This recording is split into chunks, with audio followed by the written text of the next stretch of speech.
to do with the stock of Salesforce? Let's go to the man himself. Fresh off a great quarter, appreciably better than the last one. Here's Marc Benioff, the visionary co-founder, chairman, and CEO of Salesforce, to find out more about the quarter and his company's future. Mr. Benioff, welcome back to Mad Money.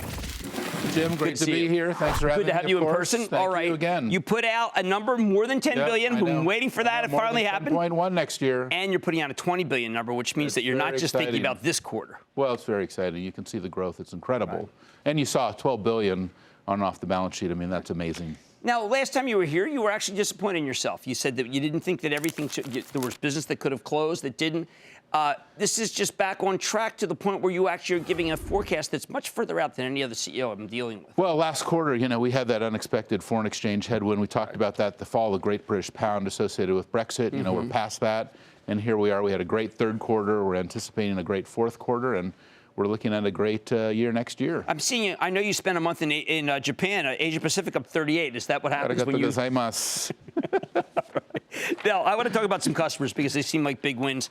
James Gorman at Morgan Stanley's got a tremendous outfit, a lot of big retail, but he's also just really managed and done a great job. He's brought you in. What are you doing for him? Well, you look at some of the big wins this quarter, Jim, and Morgan Stanley, amazing. Right. PNC Bank, also amazing, and Citi.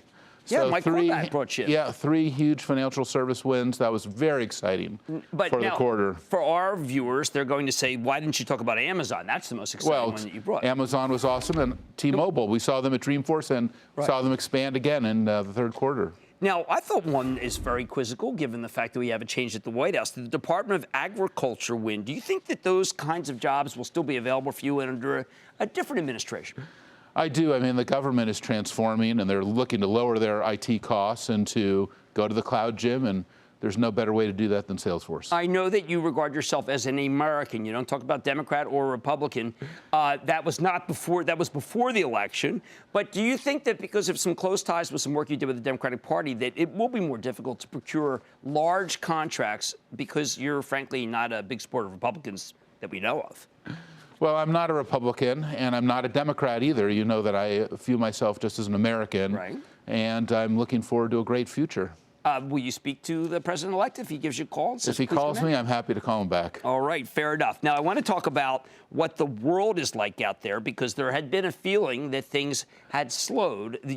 All of your geographies tell me that that's wrong. Now, we had I had a somewhat difficult conversation today with Chuck Robbins at Cisco, where they actually said that there were macro headwinds pretty heavily.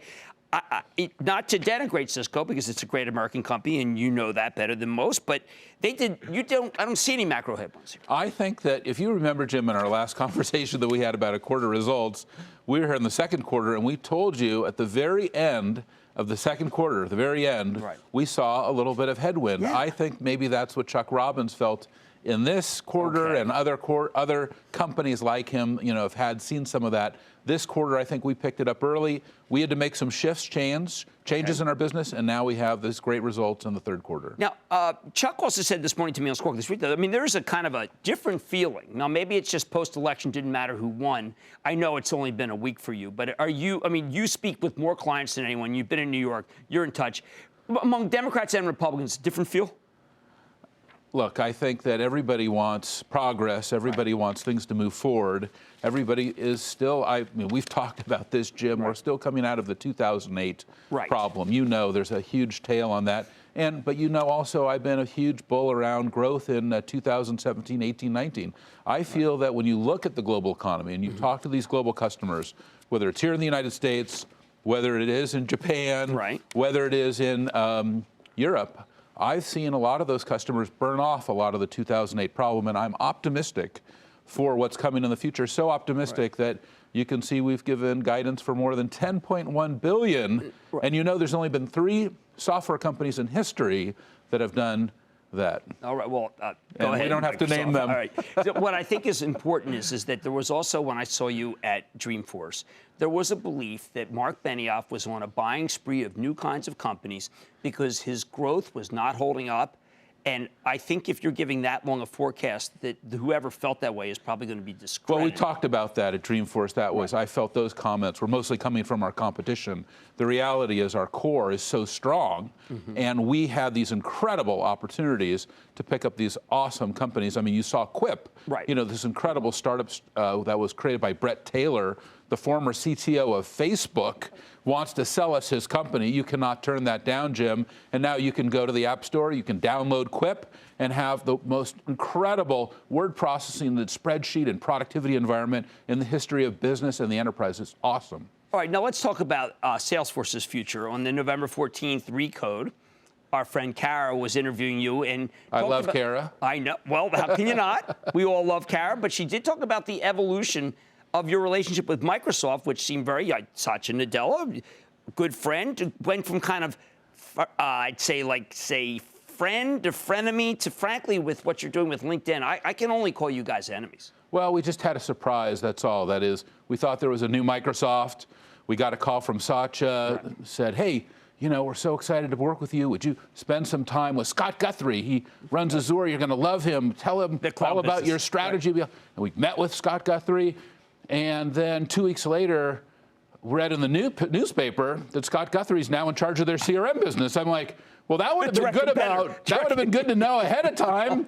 And then I kind of was like, maybe the new Microsoft is actually the old Microsoft. Look, these were the mid-managers but during that era. Now they've moved up, and the culture's back. And the old Microsoft under Steve Ballmer, who was worked with me at Harvard, was a bit of a monopolist. And I think that your LinkedIn complaint would indicate that you think that could happen again. Well, I think that you see, the commissioners in Europe have also stated that this is a very sensitive acquisition because Microsoft has stated publicly at that Deutsche Bank conference, which I read. You're right. What did they say, Jim?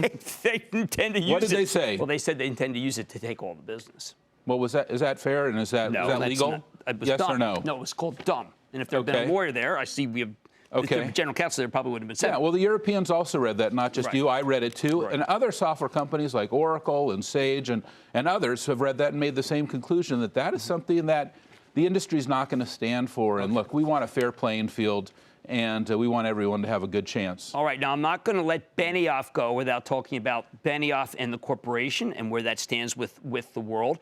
First, let's start with the fact that I know you think that Twitter was instrumental in electing a new president. I do think that's true. And that makes, to me, Twitter a more valuable franchise. But when I saw you, Twitter was at 24. Now it's at 18. The shareholders didn't like it if you had to pay 29. But at 18, maybe you get it for 23, 24. You're a persuasive man. You've persuaded many people. Why don't we just say, let's do it and get it done?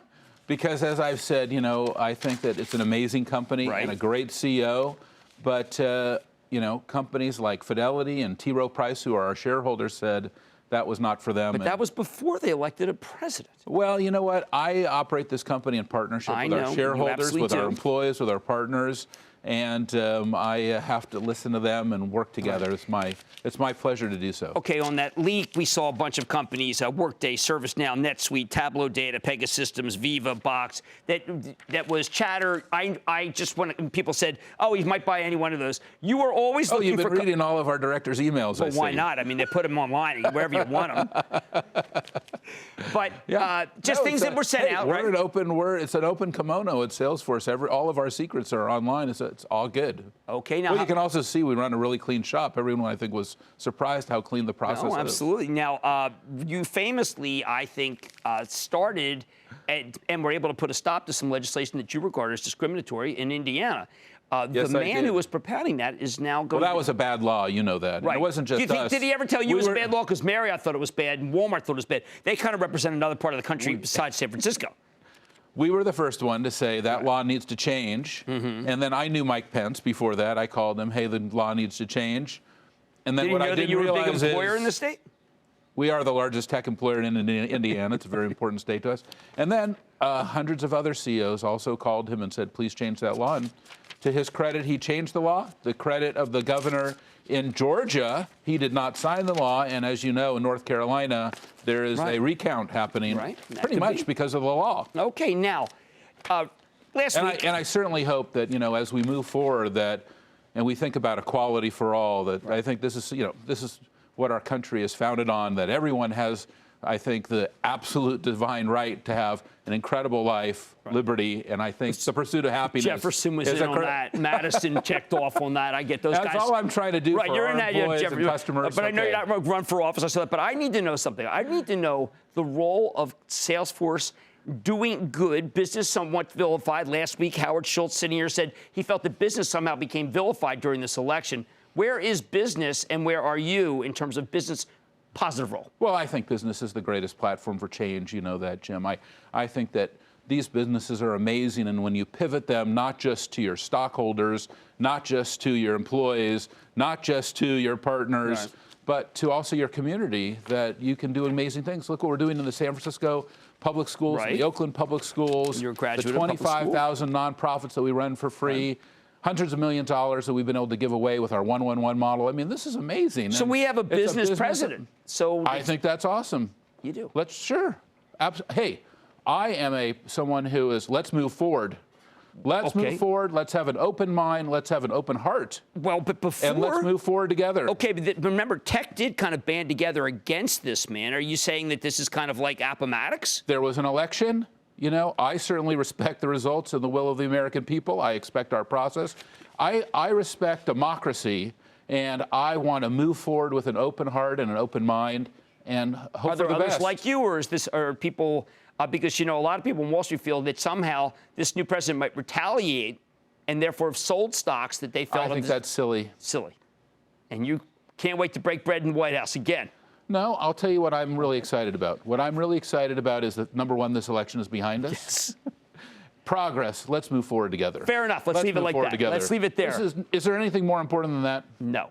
Thank you. Nothing. All right, that's Marc Benioff, the co-founder, chairman, and CEO of Salesforce. Thank you so much. Stock's up huge. Come see us in San Francisco. Will do. Mad Money's back after the break. Booyah! Jim Cramer here from Mad Money. Thanks for watching CNBC on YouTube. Click here to subscribe and get the jump on my exclusives with CEOs, plus market news, investing advice, and a whole lot more.